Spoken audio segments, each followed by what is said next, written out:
ये दोस्तों, चलिए आज मैं आप सबको English grammar with Ashok sir के चैनल पर आप सबके लिए एक नया वीडियो लेकर के आया हूँ। It has been, had been plus time. इनका प्रयोग हम समय व्यक्त करने के लिए करते हैं।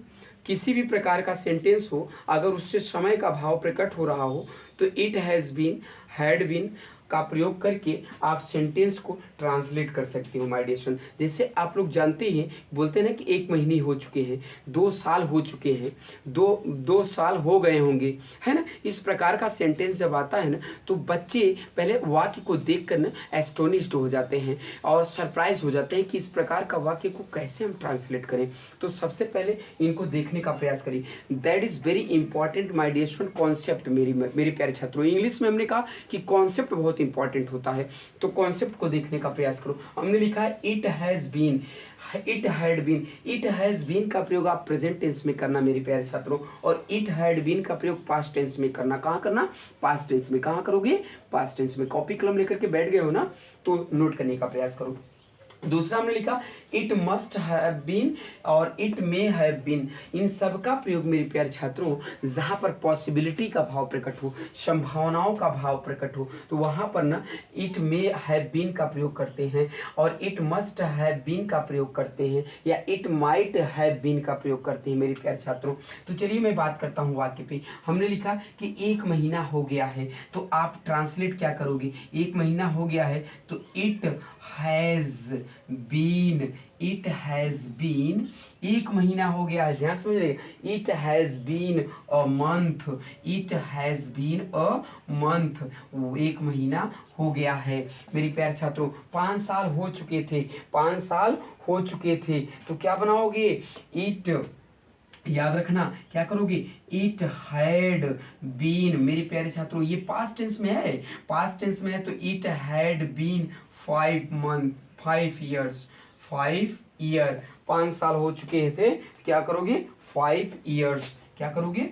5 ईयर्स करोगे। ओके, आई होप दैट अच्छी तरह समझ। शायद, शायद 4 साल हो गए होंगे, शायद 4 साल। तो that is a very important fact मेरे प्यारे छात्रों। यहाँ पर क्या कर रहा है? संभावना व्यक्त कर रहा है। क्या कर रहा है? संभावना, मतलब पॉसिबिलिटी को शो कर रहा है। तो जो पॉसिबिलिटी को शो करे ना, तो यहाँ पर क्या करोगे? याद रखना, यहाँ पर ना इट मे हैव बीन करोगे। क्या करोगे?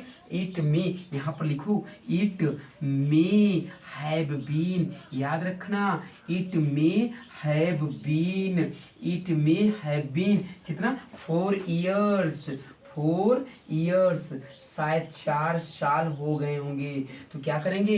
It may have been 4 years, it may have been 4 years. आप नोट कर रहे हो ना? कॉपी कलम लेकर के बैठ गए हो ना, तो आप नोट करिए। अगर समय को व्यक्त करना हो और इस प्रकार का सेंटेंस आ जाए तो आप तुरंत ना ऐसे वाक्यों को ट्रांसलेट करने के लिए ना इट मे हैव बीन का प्रयोग करना। किसका प्रयोग करना? इट मे हैव बीन का। आई होप दैट आप इसको नोट कर लिए होंगे। अब दूसरे वाक्य की ओर चलते हैं और दूसरा वाक्य देखते हैं कैसे बनाओगे। एक नहीं 2-4 एग्जाम्पल और देते हैं मेरे प्यारे छात्रों, ताकि ना आप अच्छी तरह से ना नोट कर सको और आप ना सीख सको कि आप कॉपी कलम लेकर के बैठो और इसको नोट करने का प्रयास करो। हमने कहा एक एग्जाम्पल और दिया आपको, ताकि आप अच्छी तरह से ना इसको समझ सको। हमने लिखा, याद रखना, हमने कहा करीब करीब करीब, है ना, करीब 2 हफ्ते हो गए होंगे। हमने लिखा क्या?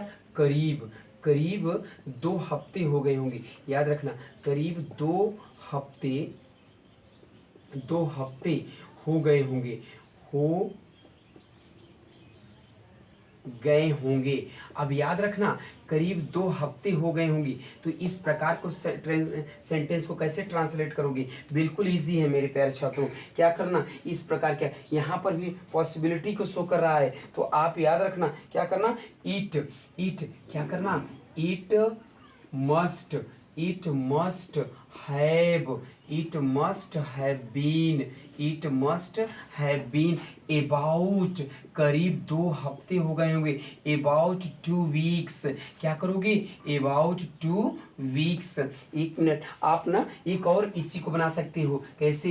It, it may, it may have, it may have been, it may have been about, it may have been about 2 weeks, 2 weeks, 2 सप्ताह हो चुके होंगे, हो गए होंगे, राइट। इसी तरह से आप इसको एक और बना सकते हो, क्या आप एक और ये बना सकते हो, it might have been, it might have been, it might have been about 2 weeks, about 2 weeks।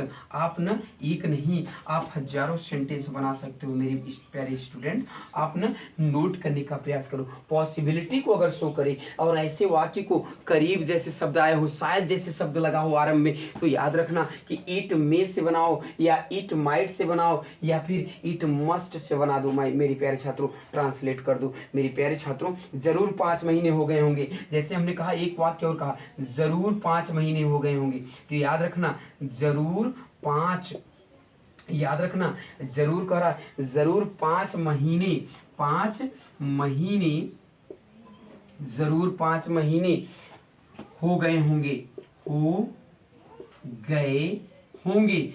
आप ना नोट करने का प्रयास करो, आपके लिए मैं आया हूं आज। हमने कहा जरूर 5 महीने हो गए होंगे, तो it must have been, it must have been, it must have been, याद रखना 5 months। क्या करोगे, 5 months, जरूर 5 महीने हो गए होंगे, तो it must have been 5 months। I hope that ना आप अच्छी तरह समझ रहे होगे मेरे प्यारे छात्रों। आप इसको अच्छी तरह से कॉपी कलम लेकर के ना उतार लो, एक नहीं हजारों सेंटेंस बनाओ। क्यों? क्योंकि आप अशोक सर के साथ जुड़े हो, आप हजारों सेंटेंस बना सकते हो। आप हिम्मत ना हारना। आपको मैं बात कर रहा हूँ आपसे, आपको ना आगे की मैं बात करता हूँ। आगे देखो इसी सेंटेंस को और कैसे बना सकते हो, एक नहीं आप अनेकों सेंटेंस को आप अशोक सर के साथ जुड़े हो। प्रैक्टिस करो मेरे प्यारे छात्रों, रोज प्रैक्टिस करो, डे टू डे प्रैक्टिस करो। इसको प्रैक्टिस जितना ज़्यादा करोगे ना उतना ही ज़्यादा यह सेंटेंस आपके लिए बेहद इंपॉर्टेंट होगा मेरे प्यारे छात्रों। आप याद रखना कि यहाँ पर आप इनका इस्तेमाल करना, कॉन्सेप्ट बना लेना और कॉन्सेप्ट के बाद आप हैज़ बीन लगाना। क्या लगाना? हैज़ बीन लगाना। आप इट हैड बीन लगाना। क्या लगाना? इट हैड बीन लगा देना। फिर आप यहाँ पर ना इट माइट, इट मे कर देना, इट मे हैव बीन कर देना, इट मे हैव बीन का प्रयोग करना। इट मे हैव के बाद आप यहाँ पर ना इट माइट का मस्ट का प्रयोग कर देना। इट मस्ट हैव बीन का प्रयोग कर सकते हो, इट मस्ट हैव बीन का प्रयोग कर सकते हो। आप यहाँ पर इट माइट का प्रयोग कर सकते हो, इट माइट हैव बीन। बिल्कुल कॉन्सेप्ट पे गौर करो, कॉन्सेप्ट आपके लिए बेहद इंपॉर्टेंट है। इसके बाद मेरे प्यारे छात्रों आप इसके बाद ना टाइम रखना। क्या रखना? टाइम रखना। और टाइम के बाद आप याद रखना कि यहाँ पर टू लगाना और टू के बाद आप यहाँ पर समवन का इस्तेमाल करना। किसका? समवन का। समवन का मतलब ये होता है कि कोई है तो उसका इस्तेमाल कर देना। अगर कोई चीज़ है, कोई है या कोई नाउन प्रोनाउन आया है तो उनका इस्तेमाल करना। एक एग्जांपल इस पे मैं देता हूँ, मुझे करीब 1 महीना हो गया है, या मुझे करीब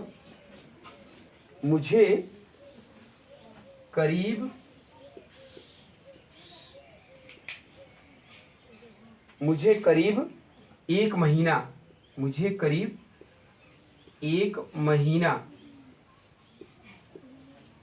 मुझे करीब 1 महीना हो गया है, मुझे करीब 1 महीना हो गया है। आई होप दैट आप इसको कॉपी कलम लेकर उतार रहे होंगे। दूसरा एग्जाम्पल और दे देता हूं मैं एक, उन्हें 2 साल हो गए होंगे, उन्हें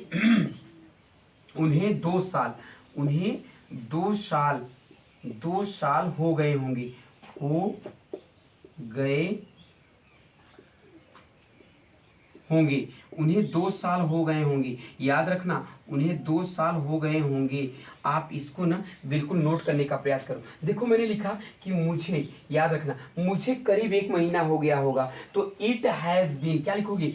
it has been, it has been about, याद रखना about, it has been about एक महीना करा ना, about a month, about a month, about a month to me, मुझे करीब एक महीना। यहाँ देखिए टू मी का प्रयोग किया ना, टू समवन कर रहा है, यहाँ टू मी कर देंगे। कोई नाउन प्रोनाउन आएगा तो टू प्लस नाउन प्रोनाउन का इस्तेमाल करेंगे my dear student. It has been about a month to me. एक और कर सकते हो, it has been 2 years to them, उन्हें 2 साल हो गए होंगे, तो क्या करोगे, इट हैज बीन कितना, 2 साल हो गए होंगे, यानी कि 2 years, क्या लिखोगे, 2 years